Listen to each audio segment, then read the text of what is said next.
Ang mga taong ito ay manghilig manakot at manduro. Iyan si Xi Jinping at si Wang Zillian at ang buong pamunuan ng People's Liberation Army ng Communist China. Pakinggan natin ang balita. Kanluran ng Panatag Shoal ang isa sa pinakamalaking barko ng China Coast Guard. At batay sa satellite image na inilabas sa isang security expert.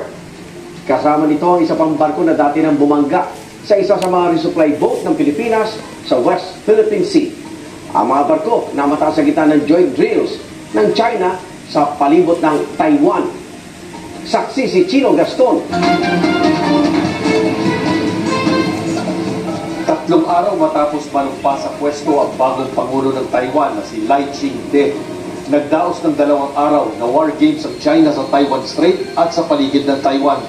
Ayon sa tagapagsalita ng Chinese Eastern Theater Command, bukod sa ensayo kung paano paliligiran ng barko at eroplano ang Taiwan, Dapat ang mga bansang nakapaligid sa West Philippine Sea at saka South China Sea ay maghain ng reklamo sa United Nations dahil ang mga barkong pandigma ng China ay naali-aligid ay mga pagorpor at bumubuga ng maitim na usok na nagpupulyot sa kalangitan.